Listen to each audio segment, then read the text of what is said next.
could you do with a little bit extra cash in your pocket?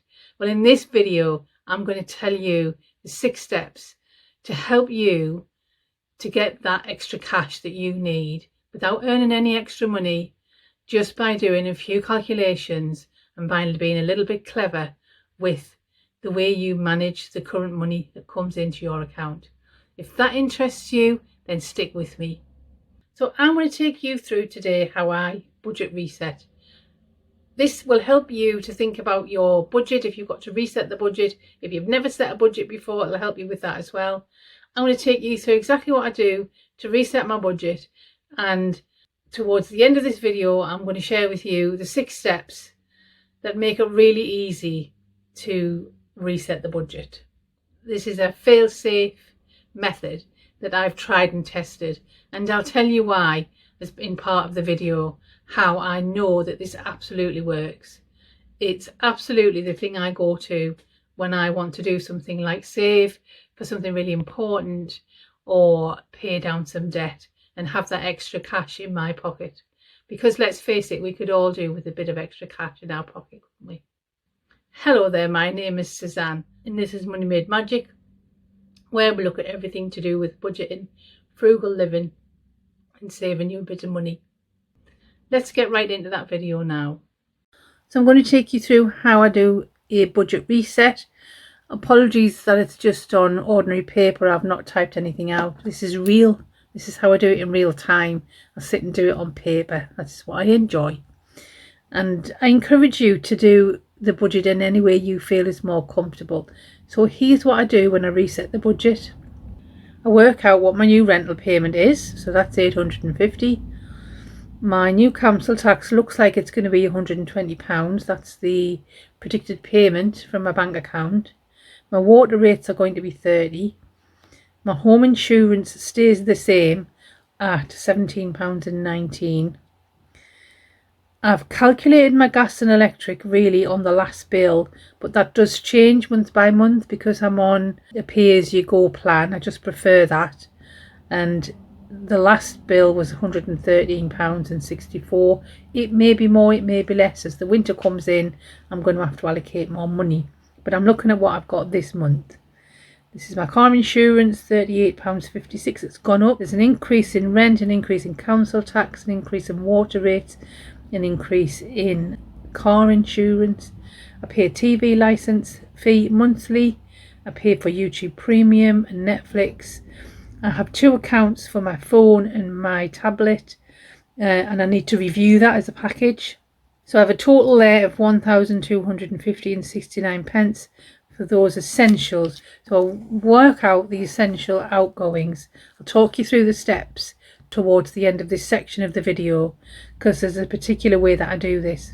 And then I look at the credit card payments that I've got, and I always take into account the minimum payments for each one.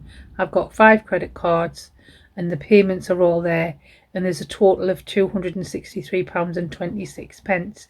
Now what happens with the credit cards is that I pay the minimum payment on all of them, and if I'm comfortable with paying a lump sum, a chunk off one of those credit cards, I choose the one with the lowest balance and pay that off. And that's because it's easier to pay that off and get it paid down and finished with than it is paying something that's with high interest. And I'll talk you through that another time. That's called the snowball method. I've had a bit of a lapse in payments because I've had health issues, but I'm hoping to pick this up again in terms of paying these down. I also pay into a savings account, so my total outgoings are £1,538.95. That's quite a lot, but my income is £2,244.91 plus a £30 payment that's coming in from somebody who owed me a little bit of money. But that £30 I'm not adding in because I'm going to use that for something else. So what I do is I take my outgoings, the total for my outgoings, off the total for my income, and what that has done, it has left me with £705. So £705 for the month is what I have left for things like food, fuel, and anything else that I'm going to need to buy. So at this point, I look at what else do I need to buy. So you can see here back to the top of this page, I have got my fuel, my groceries, my going out budget, and I'm going to write on there, I have something called a sundries budget, and I have something called, I think I call it toiletries or cleaning budget, because they're separate to the groceries budget for me. But I've also got two major purchases. I've got my daughter's birthday, for which I want to give her some money, and I need to buy a washing machine, so I need a couple of £100 for that.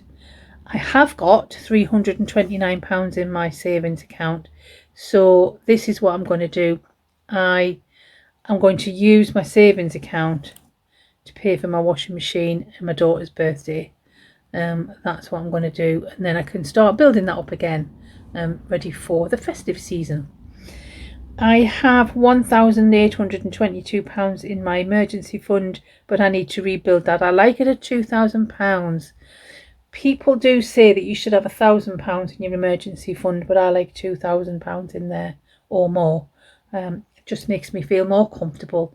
I've had big car budgets lately, and I just think, you know, it's just nice to have a buffer. So one of the things I'll be doing out of this £705 is putting some money back into that emergency fund. So when I work out what I'm going to do with the £705 that I've got left after the essentials, this is what I think about. Think about how much money I might need to spend on food, and it does vary monthly, depends how well I'm stocked up, but I've stocked up recently, so I've got a lot of things like tins that don't go off. So I'm just going to allocate myself £30 a week, which is £120 for the month. I'm going to give myself a £60 coffee going out budget for the month. I'm going to give myself a £20 for the month toiletries and cleaning budget, £20 a month sundries budget. Sundries, I think I've explained before, it's where you need that extra cash floating around to pay things like your car parking, or contributing to someone's leaving gift or birthday gift at work or something like that, or donating to some charities or something. And then I have a fuel allowance. The fuel allowance I leave in the bank and just go and refuel to that amount when it's time to refuel. But with the other money, I draw out cash. Now I'm drawing out £30 a week for my groceries, not going to draw it out monthly because I don't want to carry that much around with me, so I'll go every week on a Monday to draw that out. The same with my coffee budget, it'll come out at £15 a week, and then the cleaning and toiletries budget will come out monthly, and so will the sundries budget. But there's a total there of £270 that I'm going to spend. Food going out, cleaning, toiletries and sundries, I'm going to pay using cash. So I'll draw those out and put those into little wallets, put them in my purse. When I think about my food, I think about what I might need. So I've got things like cold meat, salads, fruit and vegetables, some fresh meat, and I've decided that that looks about right for £30 a week. What that does in terms of this £270, when I take that off of this £705, I'm left with £435, and I'm going to allocate that. So I'm going to repay some money into my emergency fund. I'm going to start thinking about paying down one of my credit cards, and I've got to start paying back into my savings fund. So that's where I'm going to allocate that money. Now, one of the things that was happening to me was this. When I wasn't using this method, when I've been unwell, I stopped using this method just because I didn't feel good, and you know, I was just sort of just let it go really. And I've noticed that I'm just spending way more by using my credit card. So I've now got the hard evidence the credit card, using the debit card, not the credit card, sorry, using the debit card, paying straight from the bank account for things like coffees and takeouts and food, and you know, sort of meals out, is really damaging to your financial well-being. So I would urge you to think about using a method similar to this, where you can keep track of your spending, and this is how I've found works really well for me. So, you know, on an ordinary month I was getting 700 and odd pounds in that was for me to spend on groceries and whatever else I wanted, and actually what I was doing was just spending it on loads of things I didn't need and didn't keep a track on that. But look how much of that money can be left for savings and paying down debt, if I think about it. So that's basically the message in terms of how I pay down debt. So right at the end of this video, I'm going to remind you what the 6 major steps are for managing your finances, as I explained at the beginning of this video that I would do.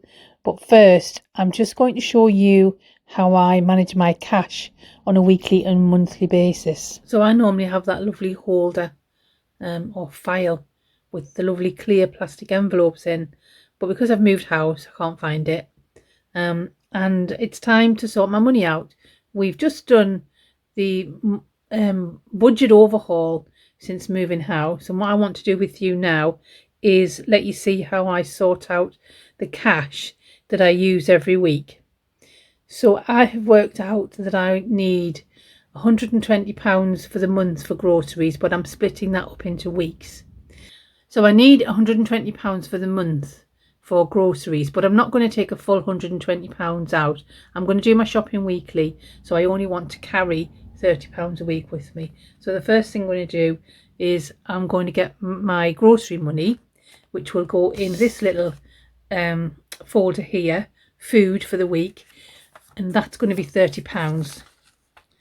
So I'm going to pop that in there. So I know I've got £30 to spend on groceries for the week.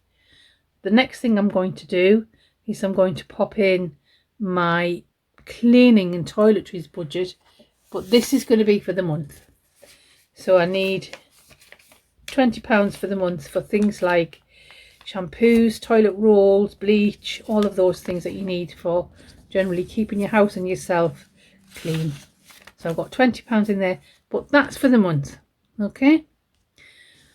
I'm going to allocate something to what I call the sundries budget. And I always put £20 every month in the sundries budget, £5 a week. So it works out if you're going to work on a Wednesday and someone's leaving and you want to allocate towards their leaving present, you've got £2 or £3 or more if you want to allocate that. So I'm putting £20 in there. What I do with it, if at the end of the month it's not being used, I just reallocate that money to paying off debt. And finally, the coffee or going out budget, and again I'm putting this in weekly, and I'm giving myself £15 a week. I've increased it. It was 10, and what I was finding more recently was that things are just more expensive, and I was just at the end of the month just denying myself, you know, sort of a social event with my friends.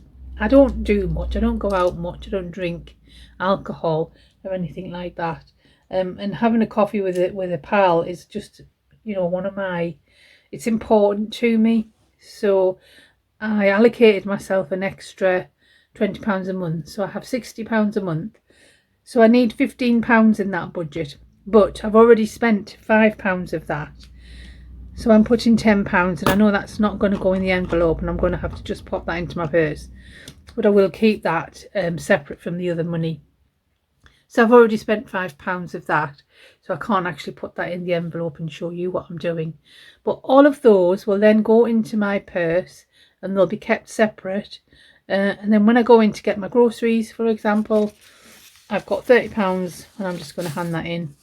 And I won't spend over what I'm allocated, and that's the rule, and I find that's a really good way of keeping track of your money. So as promised, here are my tried and tested tips on how you can actually find more money in your own accounts by changing the way you think about money and the way you spend. Bear with me, I may look down at notes as we go through the 6 steps, but I think they're really important and I think they'll really help you when you think about how you spend money. So the first thing I do is to work out what essential outgoings I have for the month. You need to include things like rent, your water rate, your energy, your minimum credit card payments. Always pay those, never pass up on those.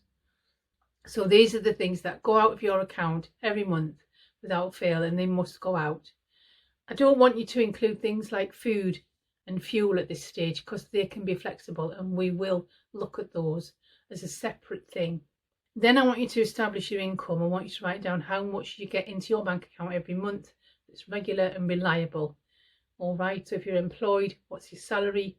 If you're self-employed, what sort of money comes in every month to help you to sort of live and pay your bills? If you're on benefits, what benefits come in every month? What can you rely on? And then I want you to take away the essential total from your income. Okay, so take away what you worked out in step 1 from your income. This is going to leave you with an amount from which you can work out how much you need or you want to spend on what I call flexible expenditure, such as food, fuel, etc. And we know food's an essential item, but it's flexible, isn't it? You can spend as much or as little as you want on your food. If you want to be extravagant, you can go off to, you know, some of the more expensive food suppliers. But if you want to save, you can go to some of the cheaper supermarkets. It's completely up to you. And then what I want you to do in this step is I want you to do a menu plan, and you can access my menu planner and my shopping list. I'm going to put the link in the comments and in the description below. They're just easy little tools that you can use to help you with shopping lists and planning your menu. I use them most of the time, and they can help you work out what you need and what you don't need. So when you do your menu plan, I want you to do things like go into your cupboards and see what you've already got, and try and build your menu plan from that, and work out exactly what you'll need for the week for you and your family, if you've got your family and you're not by yourself like I am. And then what you need to do is you need to draw out or use cash. So wherever you can, use cash.